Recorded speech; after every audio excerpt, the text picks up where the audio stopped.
The doorbell rang at exactly 7 p.m. Kleo had just sat down to eat, a bowl of instant noodles steaming between his cracked fingers. His mother stirred weakly from the couch, her cough cutting through the silence like a blade. The fluorescent light above them flickered, more out than on. Another ring. Louder this time. Kleo exchanged a glance with his mother before slowly rising. His legs ached from double shifts at the cafe. He wiped his hands on his jeans and moved to the front door, heart thudding in the hollow of his ribs. When he opened it, the hallway felt colder than usual. A man stood there, flanked by two others in dark coats. He was beautiful in the way a blade is beautiful, sleek, polished, and merciless. Black suit, black shirt, no tie. Hair swept back like he'd walked off the cover of a high-fashion magazine, and eyes like a winter storm. "Are you Kleo Lim?" he asked, voice smooth and devoid of emotion. Cleo's mouth opened, then closed. He nodded. "I'm Jueon." The name hit him like a slap. Everyone in the poorer parts of the city knew that name, the silent shark, the loner who didn't shout, didn't threaten, didn't need to. He collected debts like a ghost and built his empire on people's unpaid promises. "We need to talk." They sat at the kitchen table, though the word kitchen was generous. A counter, a fridge humming too loud, and a kettle with a busted handle. Jueon didn't sit. He stayed standing, arms crossed behind his back as he looked around the apartment like it offended him. "I believe your family borrowed 2.3 million Cuban pesos 3 years ago. With compounded interest, it's now 3.8 million Cuban pesos. Kleo felt his mother shrink into the couch. He stood straighter, trying to shield her with his body. "I've been paying. Every month," he said quickly. "I took extra shifts. You missed last month," Jueon interrupted, gaze icy. "And the month before. We've been lenient. We had a hospital emergency. My dad." Jueon held up a hand, silencing him. "This is not personal for me. It's numbers." Kleo clenched his fists at his sides. "Just give me more time. Please. I'll pay it all. I swear." Jueon looked at him, long and hard. There was no sympathy in his stare, just curiosity, like he was watching a dog beg. "On your own. Your family earns less than 20,000 a month. It would take decades." "Then take me," Kleo blurted, heart hammering. Not like that, I mean, use me. However you want. Make me work it off. Just don't hurt my parents." A silence settled. One of Jueon's guards shifted slightly, like they'd heard this too many times before. But Jueon smiled. It was the faintest tug at the corner of his lips. Not joy, more like amusement. He leaned slightly closer. "Be my servant." Kleo blinked. "What?" "You'll live in my residence. Work under me. Everything I say, you do. Until the debt is cleared." Kleo hesitated. "How long?" "That depends on how useful you are." Jueon tilted his head. "You agree." He thought of his mother, her sunken cheeks. His father, still unable to walk without help. The bills that filled entire drawers. He nodded. "Good." Jueon turned to leave. "Be ready by 6 a.m. tomorrow. I hate lateness." Kleo had never seen a penthouse in real life.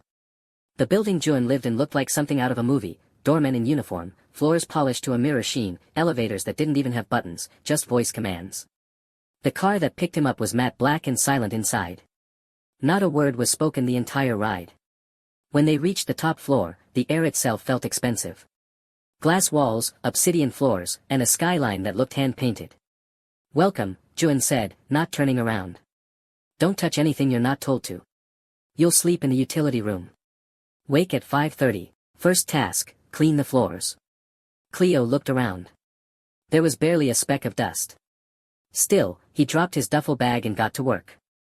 He scrubbed the tiles on his knees until they reflected his face back at him. He organized shelves alphabetically, cleaned windows taller than him, and hand-washed Jueon's absurd collection of pristine white shirts. Every hour, a new task was barked from Jueon's study: "Sharpen this. Steam that. Boil my water to exactly 92 degrees Celsius." No matter what Kleo did, Jueon never said thank you. Only, "Again. It's uneven." Or, "Faster next time." 3 days in, Kleo collapsed into bed, if it could be called that. It was a mattress thinner than a textbook on the laundry room floor. His hands were blistered. His body screamed. But the worst part wasn't the pain. It was Jueon's silence. He barely spoke. Never smiled. Never asked how Kleo was doing. It was like Kleo didn't exist unless he was useful. But that didn't stop Kleo from watching. He noticed Jueon only ever ate half his food.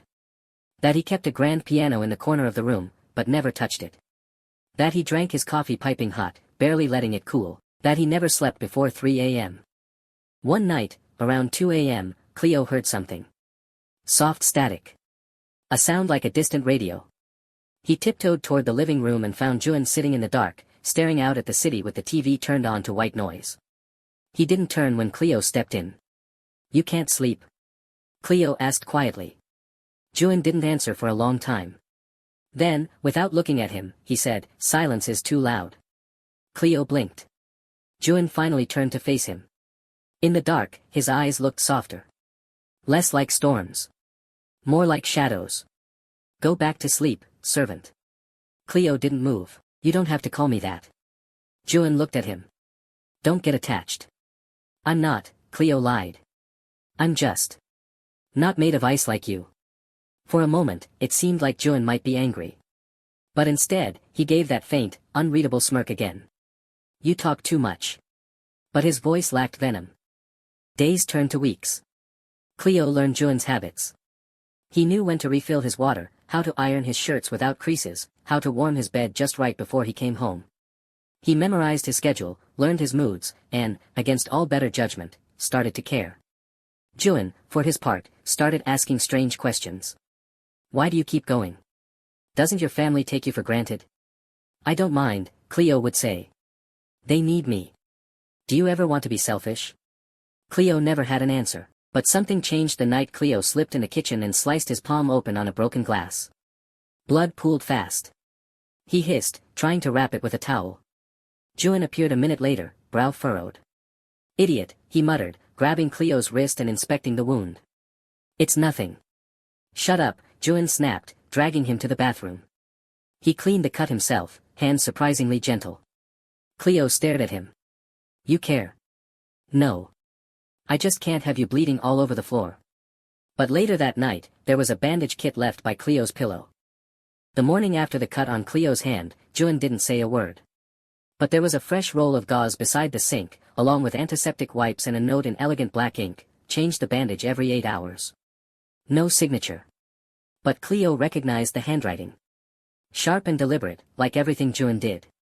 He smiled a little to himself before catching the grin in the mirror and wiping it away. "Don't be stupid," he told himself. "He still owns you." And yet, something had changed. Where once Jueon barked orders, now he left post-it notes, short, curt messages stuck to cabinet doors and the fridge. "No sugar in my coffee today. Press the blue shirt, not the black. Don't forget to eat." Kleo nearly missed that last one. It was wedged between a grocery list and a reminder to take out the recycling. He stared at it for several seconds before folding it into his pocket. The silence in the penthouse had started to shift. It wasn't as cold. It wasn't as sharp. It had become familiar. Comfortable, even. Kleo found himself humming when he worked, filling the rooms with soft melodies. He started changing the curtains to let more light in, rearranging the fruit bowl on the kitchen counter, buying air fresheners that didn't smell like antiseptic. At first, Jueon said nothing. Just observed. But Kleo noticed he started sleeping earlier. His late-night white noise habit stopped. And once, just once, Kleo walked past the living room and heard music. Actual music. Piano. Played softly. Played well. When he peeked, he saw Jueon at the grand piano, fingers dancing over the keys with a haunted grace. His eyes were closed, his expression distant, like someone trying to remember something they had buried. He didn't notice Kleo watching. But Kleo never forgot the sound. One Wednesday, Kleo had a part-time evening shift at a campus bookstore. Jueon didn't complain. He just said, "Be back by 10. Kleo returned at 10:37, breathless and sweating. When he stepped into the apartment, he froze. Jueon was on the couch, awake. A half-finished cup of coffee sat next to him. He looked at Kleo once, then turned back to the muted TV. "You're late." There was a train delay.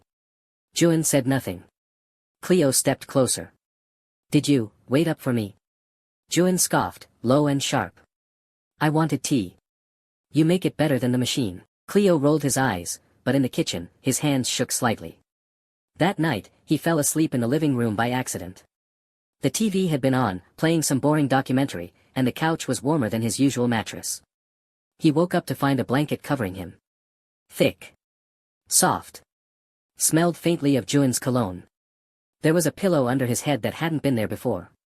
And on the coffee table, a cup of warm ginger tea. Still, it wasn't all soft touches and quiet gestures. Jueon remained unpredictable. Some mornings he was silent. Others, snappy. He could go from calm to cutting in a blank, and he still wielded power like a blade. But something about Kleo's presence steadied him. They began eating together, awkward at first, like strangers sharing a table in a hotel lobby. But eventually, Kleo stopped flinching when Jueon passed him the salt. Jueon stopped raising a brow when Kleo cracked jokes about how he was starting to feel like Cinderella in a telenovela. "I'm just waiting for my ball gown," Kleo said once, wiping down the countertop. Jueon didn't smile, but his lips twitched. "You'd need better posture." "I'll take that as a compliment," Kleo muttered. Kleo began to understand him. Jueon wasn't cruel for fun. He was calculated, guarded. Like a man who had learned long ago that emotions were liabilities. Kleo saw it in the way Jueon flinched at sudden loud noises. The way his jaw locked when someone asked him personal questions. The way he never let his back face the room when they were in public. There were scars, too, not just on his hands, but on his ribs. Kleo saw them once when Jueon changed in the hallway and didn't realize Kleo was passing. Old wounds. Faded, but deep. Kleo said nothing. But his chest hurt a little. The betrayal came on a Saturday. It was supposed to be a quiet day. Kleo had finished his chores early, and Jueon had left for a business meeting with one of his top lieutenants, a man named Taemin. Kleo had met him once. Slick, charming, and far too smooth for someone in such a ruthless business. When Jueon returned, it was nearly midnight. Kleo was in the kitchen, microwaving leftovers when he heard the elevator doors hiss open, and a loud crash echoed down the hallway.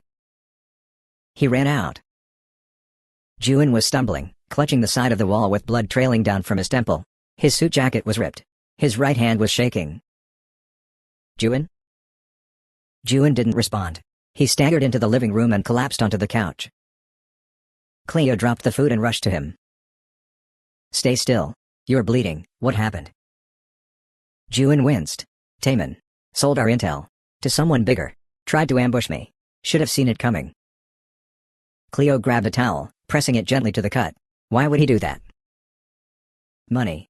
Power. It's always money." Jueon's breathing slowed as he leaned back, eyes fluttering shut. "Don't sleep yet. You might have a concussion." "I'm fine," Jueon muttered. "You're not." "I'm used to pain." Kleo looked at him, really looked. For once, there was no mask. No icy wall. Just a man, betrayed and bleeding, stripped down to nothing but exhaustion and old anger. "Why do you trust people like him?" Kleo asked softly. Jueon opened his eyes.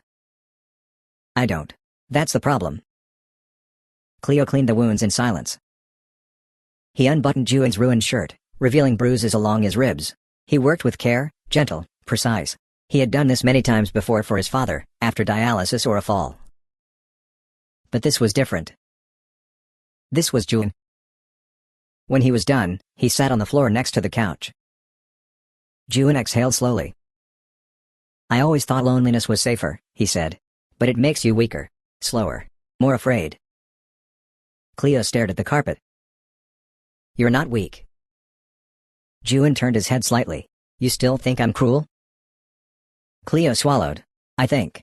You've been hurt, and you made a fortress out of it." A pause. "Then, you're the only person who's never lied to me." Kleo glanced up. "You don't know that." "I do." Their eyes met. Something shifted. The air between them, charged, heavy, fragile. Jueon reached out, slowly, hesitantly, and touched Kleo's wrist. "Thank you," he whispered. Kleo nodded, throat tight. "I'm not going anywhere," he said. Jueon's eyes closed, and for the first time since Kleo met him, he looked peaceful. The next morning, Kleo found a new post-it on the fridge. "Don't mop today. Just rest." Below it, in smaller handwriting, "And don't forget your bandage." Kleo smiled for a full minute before pulling out the bread to make toast. They didn't talk about that night. But things continued to change. Jueon started asking about Kleo's classes. He even read one of his short essays, marking it with comments in red pen. Don't be so emotional in your thesis. Keep your opinions for the conclusion. They started watching shows together, quietly, side by side on the couch. Jueon even laughed once when Kleo did a dramatic impression of a telenovela villain. It was low, soft, but real. Kleo felt it in his chest like a struck bell. But the change Kleo noticed most was this. Jueon no longer called him servant.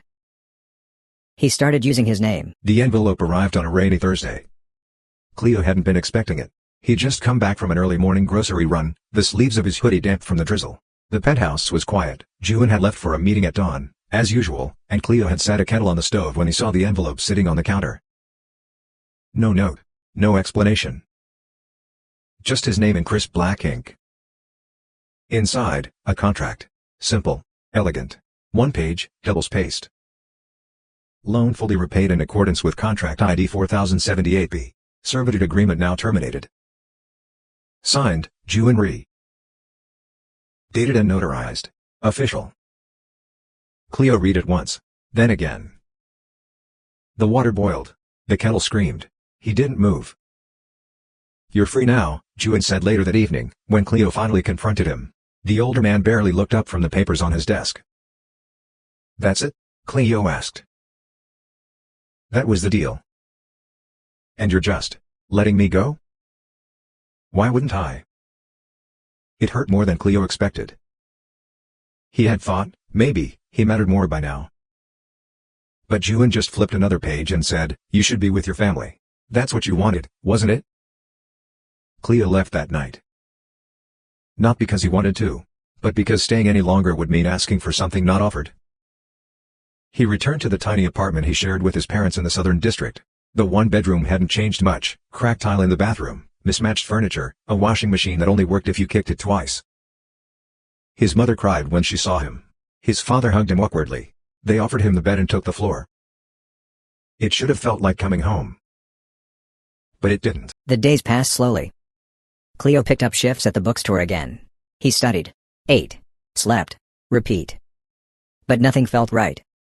He found himself pouring his tea too hot, waiting up at night for no reason, turning the TV on for background noise. He kept waking up and expecting a post-it on the fridge, kept looking over his shoulder when someone called his name, hoping it might be Jueon's voice. One night, he found the old folded post-it in his jeans. Don't forget to eat. He stared at it for a long time. Then the news broke. Jueon Ri, under investigation for financial misconduct. Accused by 3 former business partners of fraud and embezzlement. His company, Ri Holdings, imploding. Kleo sat frozen on his mother's couch, clutching the remote. The headlines rolled in. Top investors flee Ri Holdings. Insiders claim betrayal within Jueon's inner circle. Anonymous tip sparks full-scale audit. They played old photos of Jueon in suits, videos of him walking out of meetings, stoic as ever. But one clip struck Kleo the most. Jueon leaving a courthouse, shoulders squared, jaw tight, blood on the collar of his shirt. Kleo didn't even put on a jacket. He ran. 22:22. The penthouse was almost empty. Boxes stacked in corners, drawers yanked open, the grand piano covered in a gray sheet. No light, no sound. Just Jueon, standing near the window, staring down at the rain-slick city. He turned slowly when he heard the elevator ding. His eyes widened for a fraction of a second. Then he closed them, as if bracing for impact. You shouldn't be here, he said. Kleo stepped inside. Neither should you. What the hell are you doing? Leaving. Before they take the rest. You were just going to vanish? Jueon opened his mouth, but no words came out. He looked smaller than Kleo remembered. Thinner. Tired. There were dark bruises under his eyes and a cut on his lower lip. The perfect suit was gone. He wore a hoodie, loose jeans. He looked real. You could have asked for help, Kleo said. You were free. Kleo stepped closer. I didn't want freedom if it meant leaving you behind. Jueon flinched. Looked away. Why are you here? He whispered. Kleo stared at him. Because I miss you. A pause. Then, softer. Because I love you. Jueon exhaled like he'd been punched. He turned away, gripped the window frame. You don't mean that. I do.